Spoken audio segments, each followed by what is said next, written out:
பத்திரிக்கையாளர்ன்ற பேரில் வந்து இன்றைக்கி யார் என்ன இஷ்டத்துக்குனாலும் பேசலான்ற மாதிரி ஒரு நிலைமை ஆயிடுச்சு. அதுவும் பத்திரிக்கையாளர்ன்ற போர்வையில் வந்து இன்றைக்கி திமுகவோட கொத்தடிமைகளாக இருக்கவங்க தான் ரொம்ப ஜாஸ்தியாக இருக்காங்க.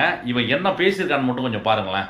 யாருக்கு அதிர்ச்சின்னு நீங்க சொல்வீங்க உங்க பார்வையில? தேர்தலுக்கு அப்பாற்பட்டு விஜய் போன்ற நபர்களுக்கு கிடைக்கின்ற ஒவ்வொரு வாக்கும் தமிழ்நாட்டுக்கும் தமிழர்களுக்கும் அதிர்ச்சி. முதல்ல அதை நம்ம தெளிவுபடுத்தி அவங்க தாங்க வாக்கு போட்டிருக்காங்க.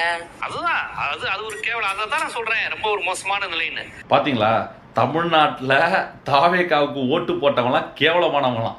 அவன் முகத்துலையும் அந்த கோபம், அதிருப்தி, அந்த இயலாமைன்னு சொல்லுவாங்க பார்த்தீங்களா, அது எல்லாமே அவன் முகத்தில் நல்லாவே தெரியுது. தமிழக வெற்றிக் கழகத்தோட வெற்றி வந்து பெரிய லெவலில் இருக்க போது அதனோட கோபத்தின் வெளிப்பாடு லோக்கலாக சொல்லப்போனால் காண்டு. அந்த காண்டோட வெளிப்பாடு தான் வந்து ஓட்டு போட்டவங்கள கேவலம்னு சொல்லியிருக்காங்க. எத்தனை பெண்கள் ஓட்டு போட்டிருப்பாங்க? அப்போ அவங்கெல்லாம் உங்களுக்கு கேவலமானவங்க ஆயிட்டாங்களா?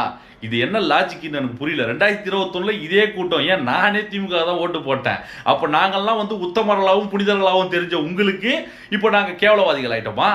கேவலன்ற வார்த்தையை பயன்படுத்துறீங்க. இப்போ நீங்கள் தான் கேவலமான வேலையை பார்த்துக்கிட்டு இருக்கீங்க.